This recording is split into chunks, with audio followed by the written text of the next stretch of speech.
The words had found her as cruel words always did, carried on the air of a house that had long forgotten how to whisper. They were not meant for her ears, of course. They had been spoken in the Duke of Alistyra's London study, a place of leather and low light, a place of final things. But the solicitor, Mr. Hemlock, was a man of unfortunate precision and a faint, persistent cough, and he had relayed them to her father as if they were merely another clause in the contract. She is nobody, first choice, the Duke had said. The phrase had traveled from the city, across 50 miles of winter-hardened road, and found its way to the drafty morning room where Eleanor Vance was polishing silver that was not hers, in a house she managed but did not own. Her sister Clara, whose silver it would soon be, had repeated it with a kind of breathless, horrified delight. Can you imagine, Eleanor?" He said it aloud, to his own solicitor, and still, he sends for you. And now, here it was, dawn.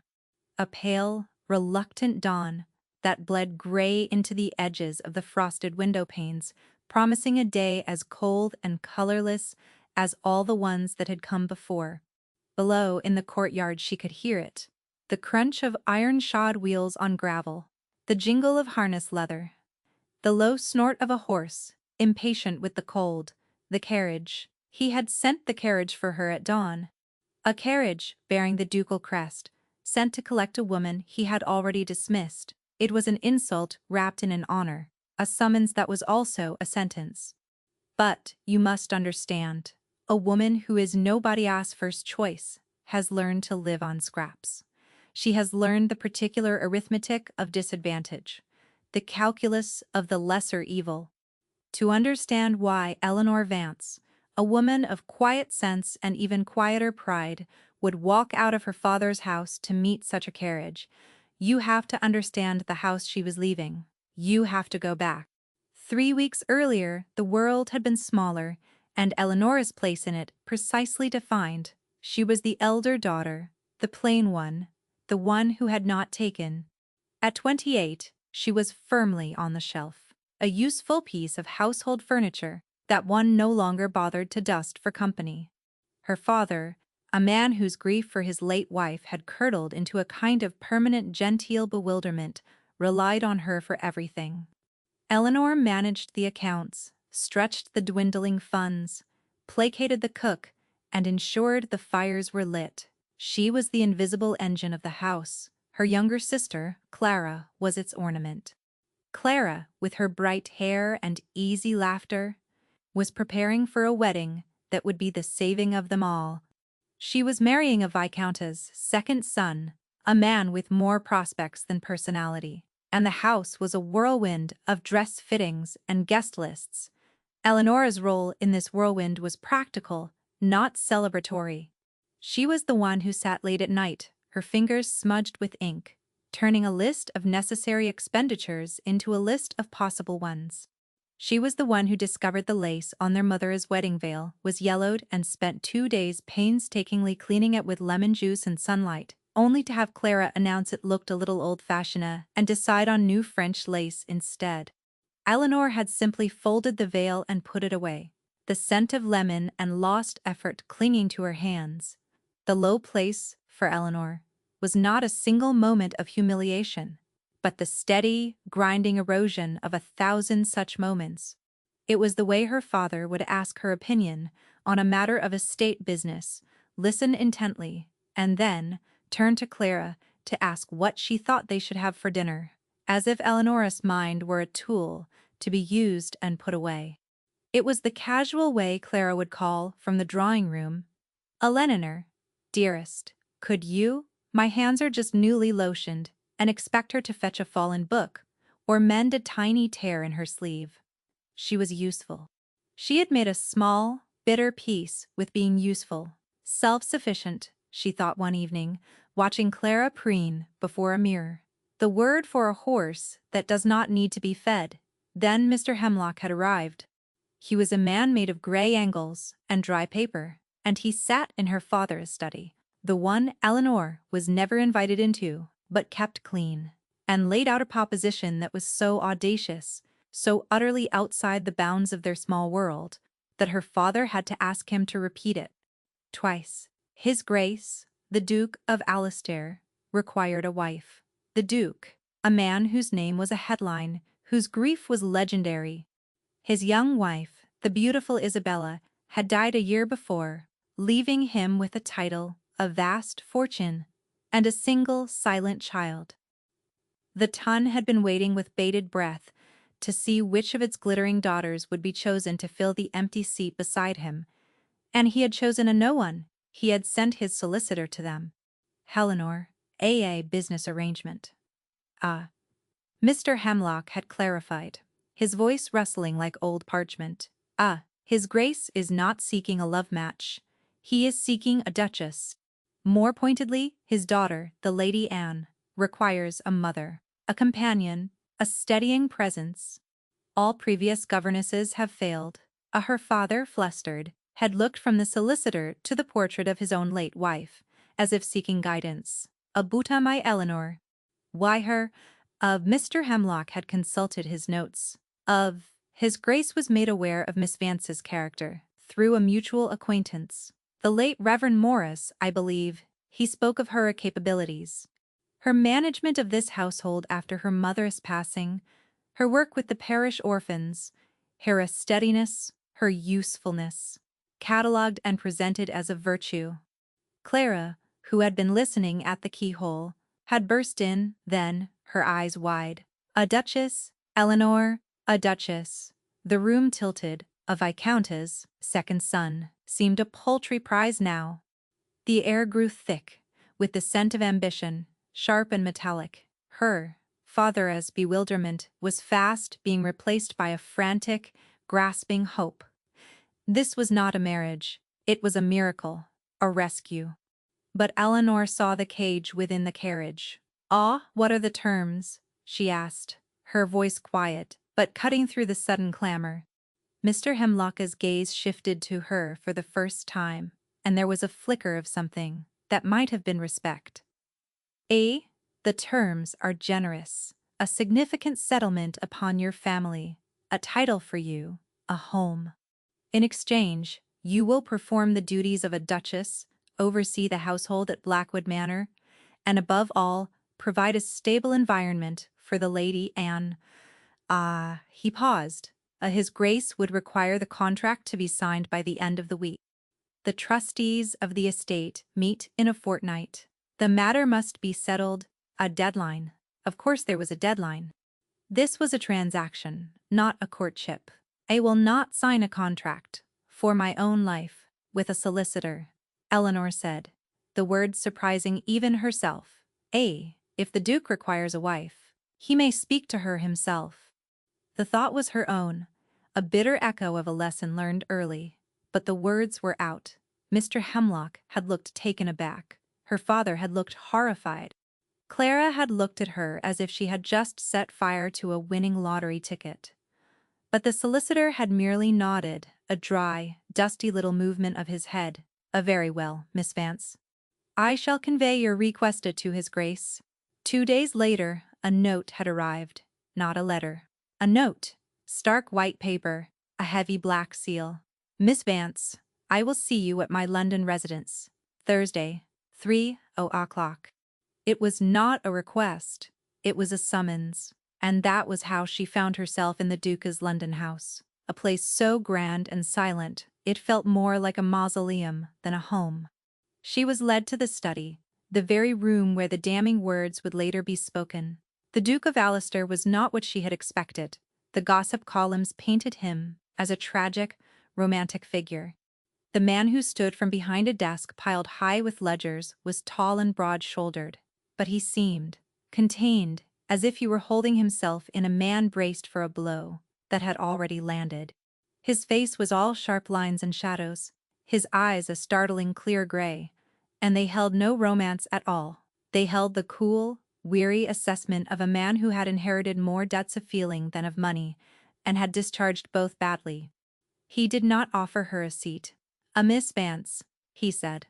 His voice was low and carried a resonance that the small, dry solicitor had utterly lacked. You wish to speak with me? I do not enter into bargains blind, your grace, she replied, her hands clasped tightly in front of her to still their shaking.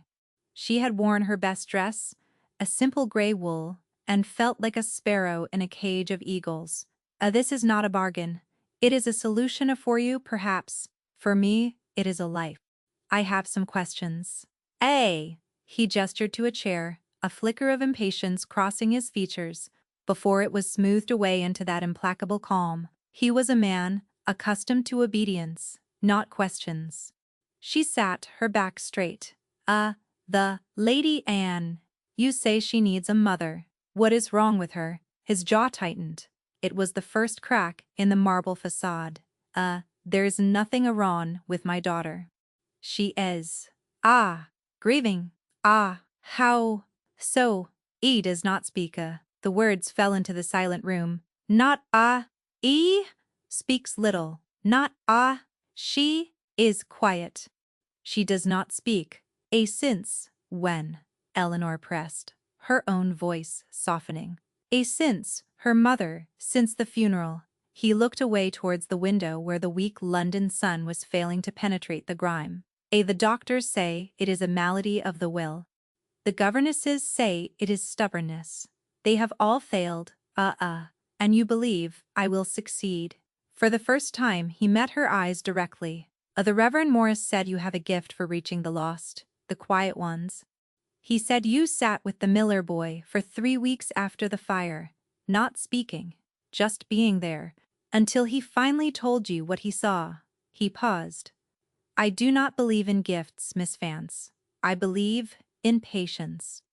And the reports suggest you have a great deal of it. He had investigated her thoroughly. He had not looked for beauty or charm or connections. He had looked for a specific practical skill. He was not choosing a wife. He was hiring a specialist. I see, she said quietly. And what of your first wife, your grace? The question hung in the air, a shocking breach of decorum. His face went rigid. What of her? Her memory, her rooms, her place in this house, in your daughter's heart. Am I to be a replacement, a ghost, to cover a ghost? He was a man who did not care to be seen, and she had just walked into the most private room of his heart and turned on a lamp.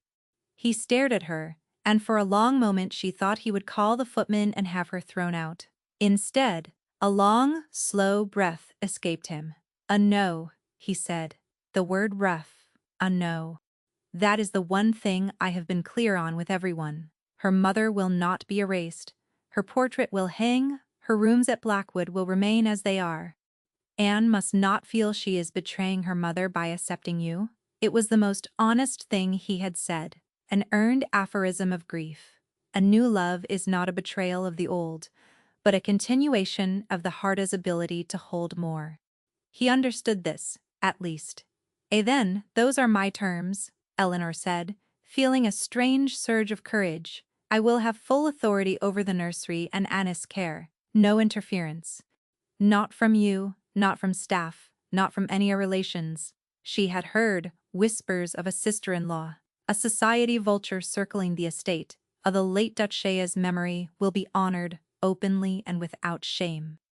And I will not be treated as a hired servant with a title. I will be the Duchess of this house in fact, as well as in name. My word will be law within its walls. As she had laid her hand on the table, she expected him to laugh, or to dismiss her out of hand. A penniless spinster dictating terms to a duke, it was absurd. But a Lister, Duke of Ravenshaw, did not laugh. He simply watched her, his grey eyes narrowed in thought. He noticed the way her hands, though clasped, were steady. He noticed the lack of flattery or flirtation in her address. He noticed that she had not once spoken of the money, the title, the gowns, or the society she would be entering. She had spoken only of the child and the dead woman, of the work. He had expected a petitioner. He had found a negotiator. You ask for a great deal of power, Miss Vance, he said slowly. You are asking for a great deal of me, your grace, my entire life. A long silence stretched. He stood and walked to the window, his back to her. The world will see this as a fairy tale," he murmured, more to the glass than to her. "A duke choosing a commoner? They will not understand. They will not have to," she replied. "It is not their story." He turned back, and his face was decided. Very well, Miss Vance. On your terms." He walked back to his desk. Mr. Hemlock will draw up the papers. They will reflect our conversation." He picked up a pen, a clear dismissal. The audience was over. She had stood, curtsied, and walked from the room, her heart hammering a wild, unfamiliar rhythm. She had won. She had faced the dragon in his lair, and had not been burned. She had set her terms, and he had accepted. It was only later, when Clara's triumphant, gossiping words reached her, that she understood the price of that victory. He had agreed to her terms. And then he had turned to his solicitor, the man of business, and spoken the cold, hard truth of the transaction. She is nobody's first choice, but she is practical. She will suffice. And so, back to the dawn. The carriage door was held open by a footman whose face was a perfect mask of polite indifference. The ducal crest on the door glinted in the thin light. It was real, all of it. "She is nobody's first choice." The words echoed in her head, a cruel, insistent refrain. They were the truth she had always known about herself, now given voice by the most powerful man in the county. He had seen her exactly as her own family did, not as a woman, but as a solution. A tool, practical, sufficient. Her father was hovering at the door, his face a mixture of pride and relief. "Eleanor, my dear." "The Duke is a man of his word." "What an honor." Clara was at the window above, wrapped in a dressing gown, watching. Her expression was not triumphant, it was a something else. A flicker of envy, perhaps, that for all her beauty, her prize was so much smaller. Or maybe, just maybe, a sliver of guilt. Eleanor looked at the house that had consumed her youth, her energy, a place where she was utterly necessary and completely unseen. She could stay here and continue to polish another woman's silver, continue to balance the books for another woman's life. She could remain the first choice of no one, in a place that felt like home, but was not. Or she could step into that carriage. She could go to a place where she was also not the first choice, but where the terms were clear. A place where she had demanded power, and been granted it. A place where a silent child waited. A place where the work was not to be invisible, but to be present. It was not a choice between love and duty. It was a choice between two different kinds of emptiness, and one of them, just one, held the faintest possibility of being filled. Eleanor smoothed the front of her plain traveling dress. She met the footman's gaze, her own clear and steady. She did not look back at her father, or up at her sister. She walked down the shallow steps and stepped into the carriage. The door closed with a solid, definitive thud. The world she had known was shut out. Inside, the carriage was lined with dark blue velvet, cool and impersonal. It smelled of leather and money and a life she could not imagine. As the carriage lurched forward, leaving her Federa's house behind, Eleanor looked not at the home she was leaving, but at her own hands, clasped in her lap. They were no longer smudged with ink or silver polish. They were simply a woman's hands waiting. The crime was not that she was nobody's first choice. The crime was that, until this moment, she had believed it mattered. The journey to Blackwood Manor was a journey into winter. The further north they traveled, the deeper the frost lay upon the fields. The trees were skeletal, their branches etched against a sky the color of slate. It was a landscape that had given up, waiting for a spring it did not seem to believe would ever come. It suited her mood.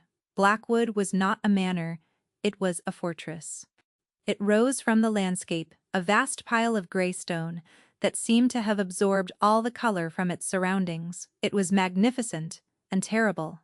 A house, built to command, not to comfort. As the carriage crunched up the long, winding drive, Eleanor saw that half the windows were shuttered, like closed eyes.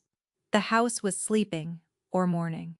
The front doors, tall enough to admit a man on horseback, were opened by a butler who looked as ancient and weathered as the stone itself.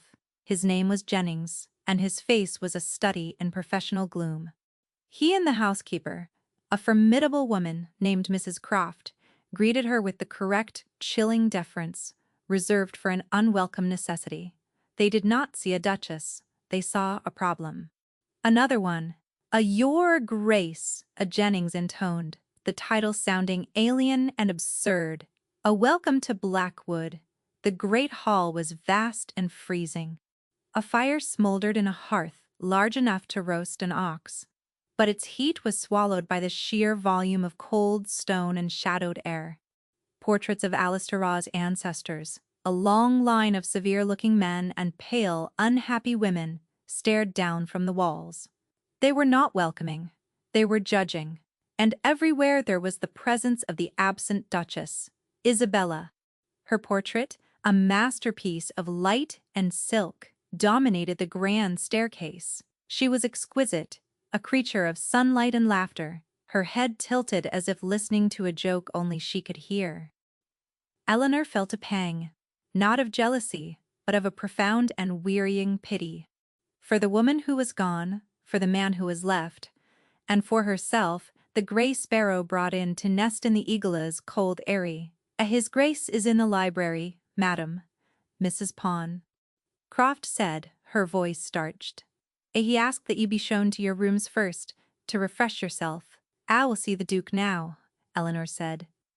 Refreshing herself could wait. The work could not. She followed the butler down a long, echoing corridor. Her footsteps were swallowed by the silence. This was not a house of grief. Grief is a loud, messy thing. This was a house of control. Grief had been contained, boxed up, and put away, and the effort of it had sucked all the warmth from the air. The library was the heart of the cold. Alister was at his desk, just as he had been in London, drowning in paper. He looked up as she entered, and for a moment he looked almost startled, as if he had forgotten she was coming. "Ah, you are here," he said.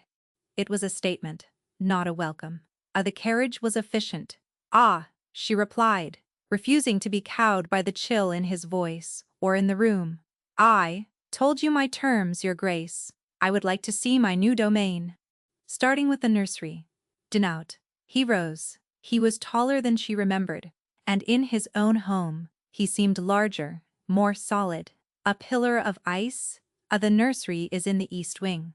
But first, there is someone you must meet. He led her from the library, not towards the grand staircase and the family wing, but towards a smaller, more intimate drawing room at the back of the house. The furniture was shrouded in dust covers, except for one wing-back chair by the window. Seated in the chair was a woman dressed in fashionable, severe black. She was older than Eleanor, younger than the late Duchess, and possessed a sharp, predatory beauty. Her eyes, dark and intelligent, swept over Eleanor's plain traveling dress with an expression of faint, dismissive amusement. "Eleanor, may I present my sister-in-law, Lady Beatrice Verney?" Alistair said, his voice flat. Beatrice, this is the Duchess." He could not even say her name.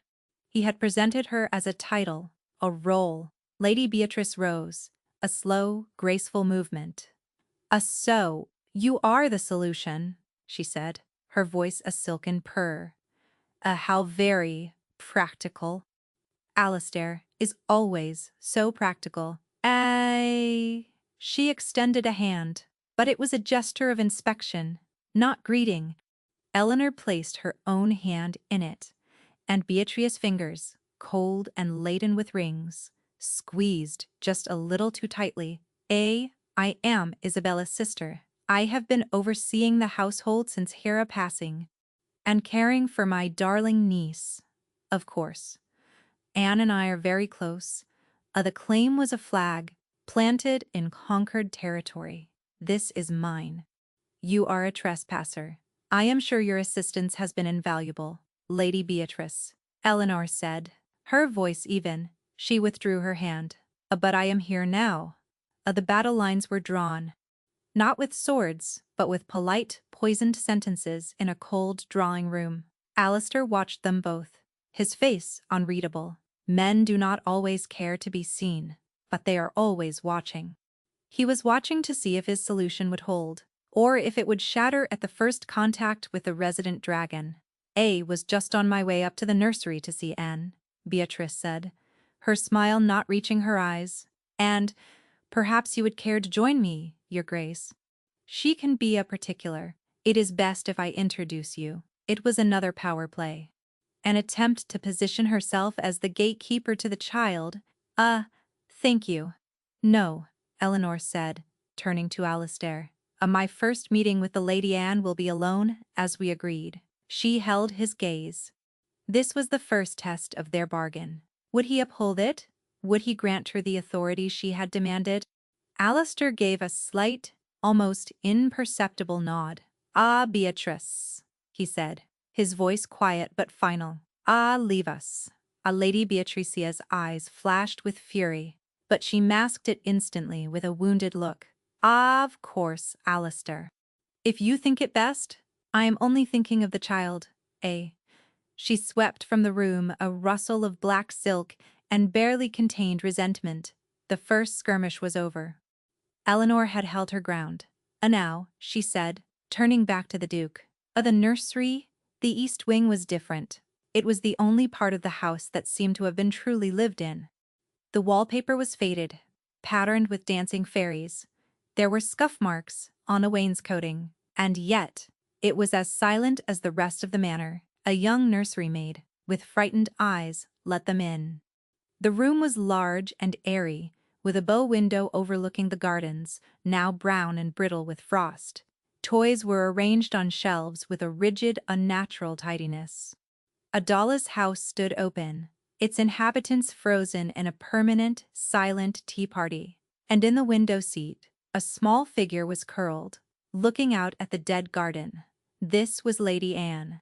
She was tiny, for her age, perhaps 6 or 7, with a fall of dark hair that curtained her face. She was clutching a small, worn object in her hand. She did not turn as they entered. She gave no sign she had heard them. Alistair stopped at the doorway. He did not, Eleanor noticed, step into the room. He was a stranger here, in his own Jadaris world. "Anne," he said, his voice strained. "Ed, this is the Duchess. She has come to stay with us." The small figure did not move.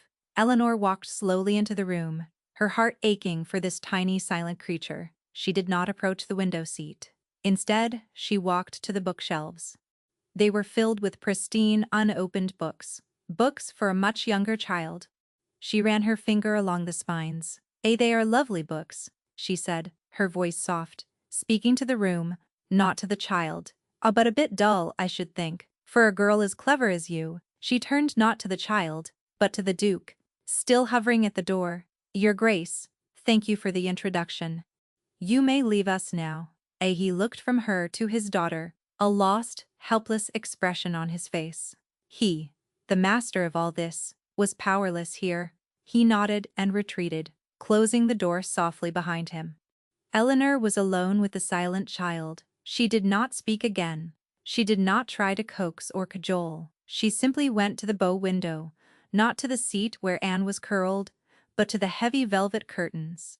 They were drawn halfway, letting in only a sliver of the gray afternoon. With a quiet movement, she pulled the cord, drawing them all the way back. Light, pale and weak as it was, flooded the room. Anne flinched, pulling her knees up tighter, but she did not make a sound. Eleanor did not look at her. She looked out at the garden. The first Duchess had a fine hand with roses, I've been told," she said to the glass. They say her yellow climbers were the talk of the county." She stayed there for a long time, just looking out the window, letting the silence be. After a while, she drew a small, worn book from her pocket and a chair from the corner, and she began to read. Not to Anne, to herself. She was not trying to win a childish affection. She was not trying to force a breakthrough. She was simply doing what the Reverend Morris had seen her do. She was staying. In the days that followed, Eleanor established a routine. It was a quiet, patient siege against the coldness of the house. She did not try to change everything at once. She started with small things. She had fires laid in all the public rooms, not just the library. She ordered the shutters opened, the dust covers removed. She spoke to the staff, not with orders, but with questions. She learned their names, the names of their children. She discovered the cook was a master of gingerbread, a treat the late Duchess had disliked, and asked him to bake some. The smell of ginger and molasses, warm and spicy, began to fight back against the cold scent of beeswax and sorrow. Mrs. Croft watched her with narrowed, skeptical eyes. Jennings maintained his gloomy neutrality. But the younger maids, the footmen, the stable hands, they began to thaw. They began to see a woman, not just a title. Her most important work, however, was in the nursery. She spent hours there each day. She never demanded Ania's attention. She brought her own mending, or a book, or the household accounts, and simply sat in the room with her. She talked, sometimes, not to Anne, but to the room.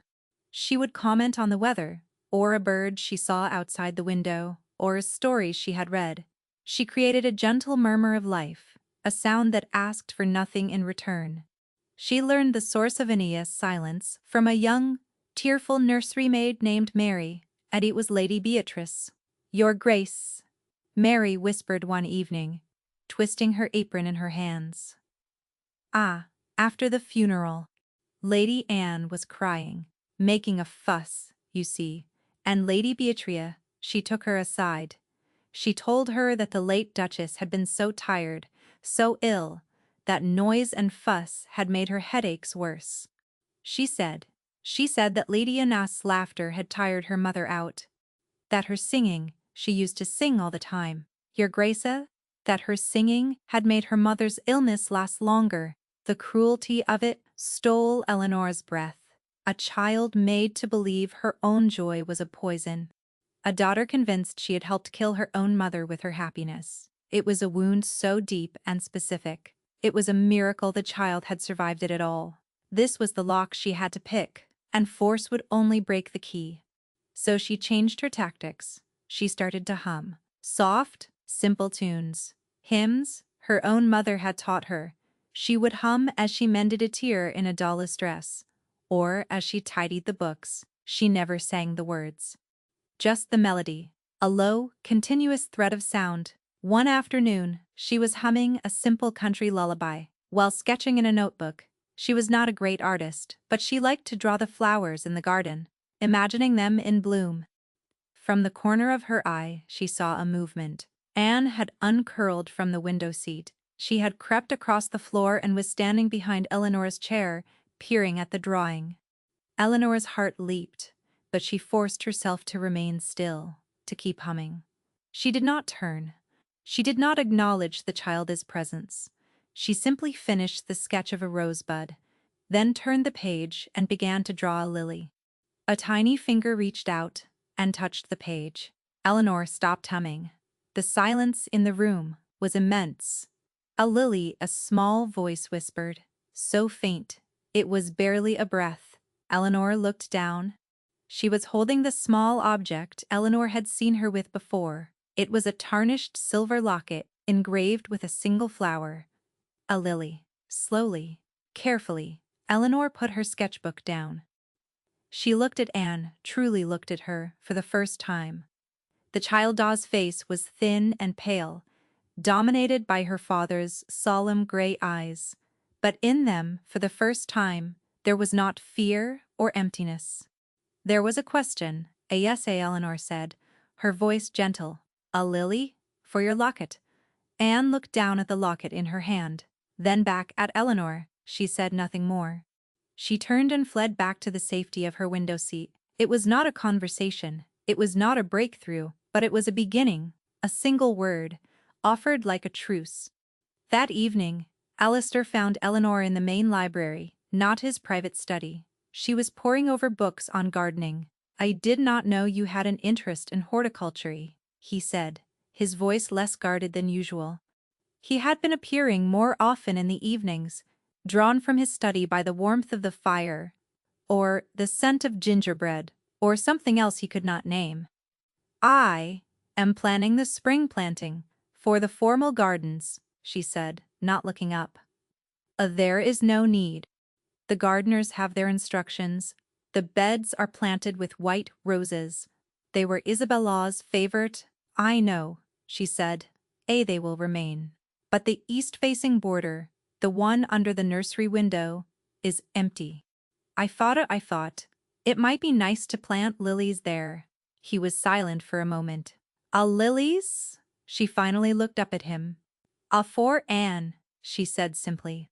He had inherited a house frozen in grief, and this woman, this stranger, was not trying to shatter the ice. She was finding the cracks and planting flowers in them. He looked at her, truly looked at her, and saw not the plain, practical woman from the solicitor's report, but the steady glow of the lamp in her eyes as she spoke of his daughter. See, he said the words inadequate, that would be acceptable. He had come to the library to discuss an estate matter, a problem with a tenant farmer on the western edge of the property, but he found he could not bring himself to speak of it. He simply stood by the fire, watching the woman who was his wife, and felt a feeling he could not name. It was not love. It was not even affection. It was a slow, dawning reliance. He was beginning to trust her with the broken pieces of his world. A week later, the thaw deepened. A winter storm blew in from the north, trapping them all inside Blackwood's stone walls. The wind howled like a hungry wolf, and the snow fell in a thick, blinding sheet. The house, which had felt vast and empty, now felt like a ship in a storm-tossed sea. During the worst of it, in the middle of the night, Eleanor was woken by a frantic tapping at her door. It was Mary, the nursery maid, her face pale with fright. It is Lady Anne, your grace." She's having a nightmare, screaming. But she won it. Let me near her." Eleanor threw on a dressing gown and followed the maid down the cold, dark corridor. The howling of the wind seemed to be coming from inside the nursery itself. Anne was sitting bolt upright in her bed, her eyes wide with terror, her small body shaking. She was not making a sound, but her mouth was open in a silent scream. Eleanor dismissed the frightened maid. She walked to the bed and sat on the edge. It is only the wind, Anna," she said softly.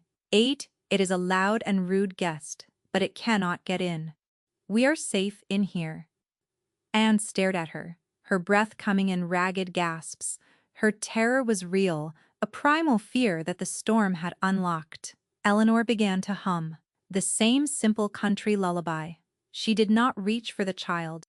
She just sat there, her presence a calm anchor in the storm, her voice a low, steady thread. Slowly, the tension began to leave Anna's small frame. Her breathing quieted. The terror in her eyes receded, replaced by an exhausted watchfulness. My mother," Anne whispered the words, shockingly clear in the quiet room. She was afraid of storms. Eleanor's heart broke a little. Was she?" she asked gently. She used to say the wind was just the old gods arguing over their game of bowls. A tiny flicker of a smile touched Anna's lips. It was gone as quickly as it came, but Eleanor had seen it. She used to sing," Anne said, her voice still a whisper. When the storm was bad, to make it go away." What did she sing?" Eleanor asked. Anne shook her head, her dark hair falling over her face. Don't remember? It was loud. Of course. The child had been taught that her own noise was a poison. A loud song, even a beloved one, would feel like a betrayal. Well," Eleanor said, my mother's song was very quiet.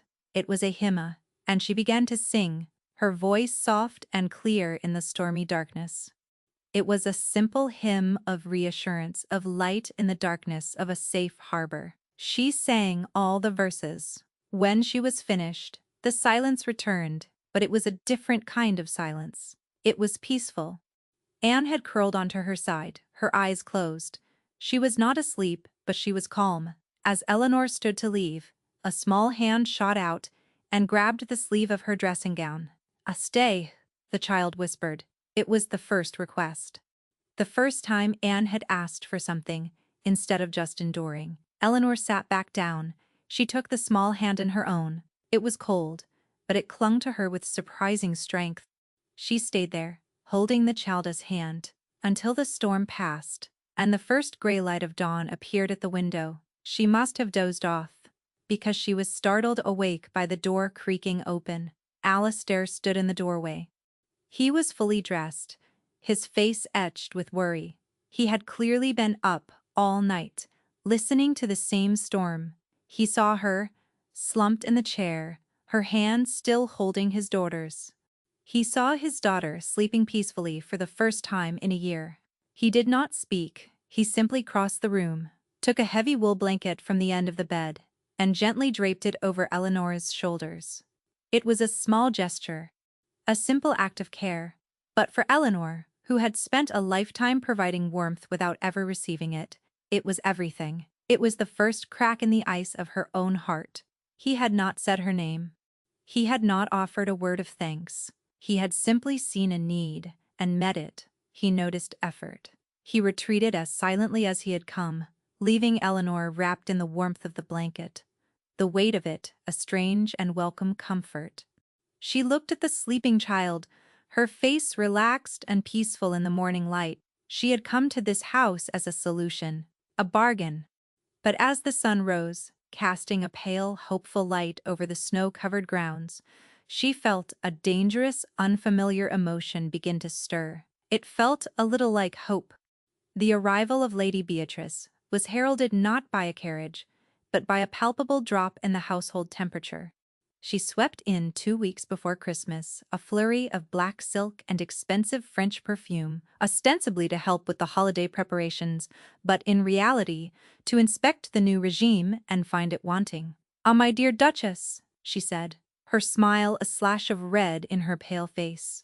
"You look a well. Country life seems to agree with you." It was not a compliment, it was an accusation. "You do not belong here, and yet you are thriving." Beatrice's visit began a new kind of war, a war of whispers, of strategically placed comments, of small, daily underminings. She would praise the late Duchess's taste in front of Eleanor, lamenting how the new curtains in the morning room, a cheerful yellow Eleanor had chosen, were so bright they hurt the eyes. She would bring Anne extravagant, noisy toys that Eleanor would quietly put away, earning her a look of martyred disapproval from Beatrice. The child must have some joy, must she not? Or are we to live in a convent?" Eleanor refused to be drawn. She met Beatrice's provocations with a calm, unruffled politeness that seemed to infuriate the other woman more than any argument would have. She had her territory, now the nursery, the household, and a small burgeoning space in the Duca's regatta. She would not be easily dislodged. The change in Alistair was subtle, but undeniable. He was spending less time in his library, and more time in the life of the house. He would join Eleanor and Anne for tea, in the nursery, an unheard-of event. He would sit, large and awkward, on one of the small nursery chairs, and listen as Eleanor read a story. He never said much, but he was present. He was watching his daughter, who was now speaking in short, quiet sentences, who would occasionally offer him a biscuit, a gesture of inclusion that left him looking both pleased and utterly lost. He was watching Eleanor, too. He noticed how she never corrected Ennia's grammar, but would simply repeat the sentence back correctly in her own reply. He noticed how she had unearthed Isabella's old book of pressed flowers and was helping Anne identify the dried, fragile specimens. She was not erasing his first wife, she was curating her memory for their daughter. One evening, he found her alone in the long gallery, staring up at the rows of ancestral portraits. "Are you plotting to have us all taken down and replaced?" he asked. It was an attempt at a joke, clumsy and unpracticed. No," she said, turning to him. I'm trying to find Anna's eyes." I think she has yours. He came to stand beside her. Isabella used to say she had my stubbornness and her beauty. I fear she was only half right. She is not stubborn, Eleanor said quietly. Someone taught her that her feelings were dangerous. She is learning to trust them again. He looked at her, the candlelight softening the sharp lines of her face. You have been good for her, Eleanor. It was the first time he had used her given name, without a title attached. It sounded both strange and perfectly natural. She has been good for me, Eleanor replied honestly. Their quiet truce, however, was about to be shattered. Beatrice, seeing her influence wane, was preparing her masterstroke. She had persuaded Alistair, against his better judgment, to host a small, formal dinner for the local gentry. We must show the county that life goes on at Blackwood, Alistair, she had insisted. We cannot remain in mourning forever. It is your duty as Duke. It was a trap, and Eleanor knew it. It was a stage, and she was to be the unwilling star of a tragedy. The night of the dinner was cold and clear. The house was ablaze with light. For the first time since Isabella's death, Blackwood looked like a ducal seat, not a tomb. Eleanor, dressed with care, she did not have a society wardrobe. She had chosen a simple gown of deep blue velvet, the one good dress she had brought with her. It was elegant and unadorned. She wore no jewels except for her plain gold wedding band. When she came down the grand staircase, Alistair was waiting at the bottom. He was in formal evening attire, and he looked impossibly handsome and remote. His eyes swept over her and his expression was unreadable. You look appropriate, he said. The word was a small, cold stone in her shoe. Not beautiful, not lovely, appropriate, sufficient. The echo of his earlier words returned. Nobody's first choice.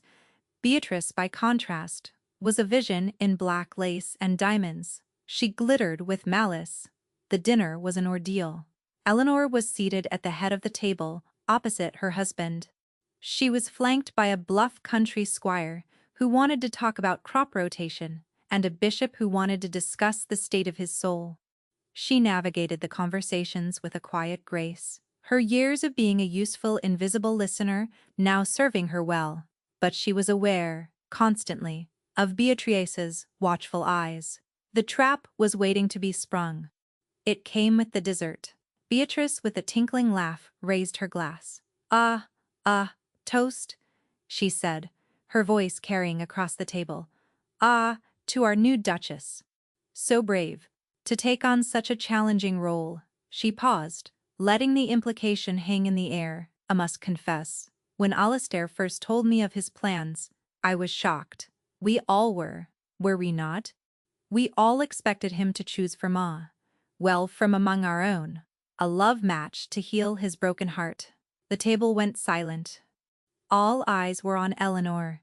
But Alistair has always been so very pragmatic, Beatrice continued, her voice dripping with false sympathy. He told his solicitor, "You know at the dear friend of my husband is, so this is hardly a secret that he was not looking for a first choice. That any sensible practical woman would do." The words landed like a public stripping. The blood drained from Eleanor's face. To know the words was one thing. To have them thrown at her in a room full of strangers, by her husband's sister-in-law, was another. It was a deliberate, calculated act of cruelty, designed to humiliate her, to put her firmly in her place as the hired help. She is nobody's first choice. She looked across the table at Alistair. His face was a mask of cold fury. His knuckles were white where he gripped the stem of his glass. She could see the path laid out before her. She could burst into tears. She could flee the room. She could give Beatrice the victory she so desperately craved. Or she could not. Eleanor took a slow, deliberate sip of water. She placed the glass down with a steady hand. She met Beatrice's triumphant gaze. "And was the Duke not correct in his assessment?" she asked, her voice calm and clear. "A love match would have been a disaster. This house did not need more emotion. It was drowning in it. It needed a manager." She let her gaze travel around the table, meeting the eyes of the curious guests. Ad needed someone to open the curtains, to air out the rooms, and to remind the master of the house that he had a daughter who needed a father more than she needed a shrine to a dead mother. No one spoke to a duke like that, not even his wife. She turned her eyes back to Alistair. Did I misunderstand my duties, your grace?" The entire room held its breath. They were witnessing either the end of a marriage or the beginning of one. Alistair stared at her. He saw no fear in her eyes. He saw no anger. He saw the same cool, clear-eyed honesty she had shown him in his London study. She had taken his own cold, pragmatic words and turned them into a shield. She was not ashamed of the bargain. She was honoring it. He had expected her to be a victim. He had been preparing to rescue her. But Eleanor Vance was not a woman who needed rescuing. A slow smile touched his lips. It was the first real smile she had ever seen on his face, and it transformed him. It wiped away the grief and the coldness, and left only the man beneath. "No, Duchess," he said, his voice ringing with a new warmth, a new pride. You did not misunderstand in the slightest. You have performed your duty as exceptionally." He raised his own glass. "To my wife," he said, his eyes locked on hers. "The first and only choice for this house." The declaration was a thunderclap. It was a public reversal, a complete and utter vindication. Beatricia's face was a picture of disbelief and fury. Her carefully constructed stage had just collapsed around her. She had meant to expose Eleanor as a fraud, an impostor. Instead, she had only succeeded in revealing the true queen of the castle. And then, a small sound from the doorway made everyone turn. Anne stood there, in her nightgown, her small face smudged with sleep. She was clutching her silver locket. She had clearly been woken by the noise and had crept downstairs. She looked at the room full of strangers, her eyes wide with alarm. Beatrice saw her chance to reclaim the narrative. Anne, darling," she cued, starting to rise from her chair. What are you doing out of bed? Come to Auntie Ba." But Anne did not look at her aunt. Her eyes searched the room and found Eleanor. She ran, not to her father, not to her aunt. She ran past the astonished guests, her bare feet silent on the polished floor, and threw herself into Eleanor's arms, burying her face in the deep blue velvet of her dress. "I had a bad dream," she mumbled into the fabric. The wind was arguing again. She stroked her hair. "It has, all right," she whispered. "It has all right now." The room was utterly silent. Everyone present had just witnessed the true transfer of power. Not a signature on a contract, not a declaration from a duke, but the unprompted, undeniable choice of a child. The heart of the house had chosen its keeper. Eleanor looked up, over Anya's head, and met her husband's gaze. His eyes were shining with an emotion she did not dare to name. The reckoning was over. She had won. Later that night, long after the last guest had departed, and the house had settled back into a new, warmer silence, Eleanor stood in the library, staring into the embers of the fire. She was still in her velvet gown, the weight of it, a comfort. Anne was tucked safely in bed, the locket on her bedside table, a silent testament to the evening's victory. She heard his footsteps behind her, but did not turn. She was magnificent," Alistair said, his voice quiet.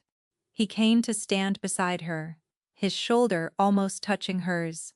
You were magnificent." I only spoke the truth," Eleanor replied, her gaze fixed on the dying flames. Was a truth. You provided your grace." "Alistair," he said. My name is Alistair." He paused. The truth I provided was that of a fool. A man so terrified of feeling anything again that he would rather treat his own life as a ledger to be balanced. He turned to face her, forcing her to look at him. His face, in the soft firelight, was stripped bare of its ducal mask. He looked younger, more vulnerable than she had ever seen him. "I brought you to this house as a function, Eleanor, a duchess, a mother, a manager. I thought if I could keep everything in its proper box, I would be safe. I was a coward." the confession was raw, unadorned. It was more intimate than any declaration of love could have been. You came into this house of ghosts, he continued, his voice growing thick with emotion. And you did not try to banish them. You let them breathe. You tended to my wife's memory with more care than I ever did. You tended to my daughter with a patience I could never muster. You tended to me, though I never asked for it. He reached out and took her hand. His was warm and strong. What I told Hemlock that day was the truth of what I thought I wanted. A solution, a woman who was nobody's first choice, because I did not want to choose. But I was wrong. He looked down at their joined hands. You are not nobody's first choice. Eleanor, you have become the only choice. The only one that could have saved us. The words were everything she had ever wanted to hear. But the old habit of disbelief, the long training of being the overlooked woman, died hard. Do not say it, if it is only gratitude. Alastair, she whispered, her own voice trembling. I could not bear that. He lifted her hand and pressed it to his lips, a gesture so tender, so full of unspoken feeling, that it made her heart ache. A gratitude is a debt, he said, echoing her own thoughts from what felt like a lifetime ago. This is not a debt. I do not know what it is, Eleanor. I am anew to this. But it is not gratitude. He looked into her eyes, and the cool gray of them was now molten, warm with a light she had never seen there before. Is it enough for now to say that this cold house is no longer cold? Is it enough to say that I find I do not wish to spend my evenings in the library, but in whichever room you are in? He took a step closer. Is it enough to say that when my sister-in-law tried to humiliate you, it was not my title or my pride I felt she had attacked, but my very heart? It was more than enough. It was a feast, after a lifetime of starvation. Tears she had refused to shed in public now welled in her eyes. Yes, a Lister, she whispered. For now that is enough. He lowered his head and kissed her. It was not a practiced, polished kiss of a society rake. It was a first kiss, hesitant and searching and profoundly true. It was the kiss of a man who was learning to feel again, and a woman who was learning she was worthy of being felt for. It was a promise, sealed in the firelight, in the heart of the house she had brought back to life. It tasted of wood smoke and sorrow, and the surprising, hopeful beginnings of love. Spring came to Blackwood, not as a sudden burst, but as a slow, gentle unfurling. The sun, which had been a pale disk in a gray sky, gained strength and warmth. The frost retreated from the lawns, revealing the first brave shoots of green, and under the nursery window, a row of lilies pushed their way through the dark earth. The house had changed, or perhaps it had simply woken up. The sound of laughter was now heard in the corridor Sinise. Laughter, a sound as bright and clear as a ringing bell. She still had moments of quietness, moments of sorrow. The ghost of her mother was still a presence in the house, but it was a gentle one now, a beloved memory, not a haunting. Eleanor had found Isabella's journal, filled not with society gossip, but with pressed flowers and sketches of birds, and she and Anne would read it together. A daughter learning about the mother she barely remembered through the eyes of the mother she had chosen. Lady Beatrice had departed the morning after the disastrous dinner party, her fury, a cold, silent wake behind her.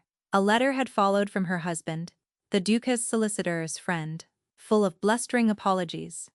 Alastair had read it, and thrown it in the fire. Some bridges, he had decided, were best left burned.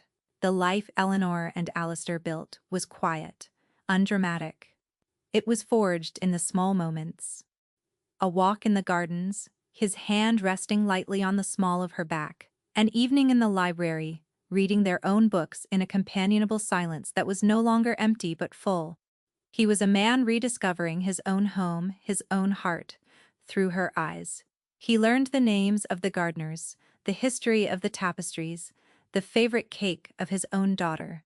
He learned that his wife had a wry, quiet sense of humor, and a mind that was sharper than his own, when it came to the estate accounts. She learned that her husband, the cold, remote Duke, had a surprisingly gentle touch with a frightened horse, a deep love for ancient history, and a habit of leaving his reading glasses in the most unlikely places. One evening in early summer, Eleanor was in the nursery, getting ready to say goodnight to Anne. The windows were open to the warm, fragrant air, and the scent of the newly bloomed lilies filled the room. Alistair appeared in the doorway. He did it often now, a quiet presence at the edges of their bedtime routine. Anne, her face scrubbed clean, her hair in a long dark braid, ran to him and hugged his legs. Papa? Did you see my drawing?" I did," he said, his hand resting on her head. It was a very fine dragon." She beamed, then turned and scrambled into bed. Eleanor tucked the covers around her. "A good night, my love," Eleanor said, kissing her forehead. Anne looked up at her, her gray eyes serious. Then she looked at her father, standing in the doorway. She smiled, a slow, happy smile. "A good night, Mama," she said. "A good night, Papa." The words were simple, natural, but they landed in the quiet room with the force of a sacrament. Mama, Papa, a family. Eleanor's breath caught in her throat. She looked at Alistair. His eyes were full of a fierce, protective love for his daughter. For her, for this life they had built from the ashes of two broken ones. He held out his hand to her. She walked to him, and he wrapped his arm around her, holding her close. Together, they stood in the doorway, watching their daughter settle into a peaceful sleep. He had sent a carriage for her at dawn, in the cold, gray light of necessity, expecting a solution. He had received a miracle. She was the woman who had been nobody's first choice, the overlooked, the practical, the sufficient. But here, in this house, in this man's arms, she had become the only choice, the one who had seen the child behind the silence, the man behind the grief, and the home hidden inside the cold, empty rooms. She was the woman who had brought the sun with her, and she had stayed.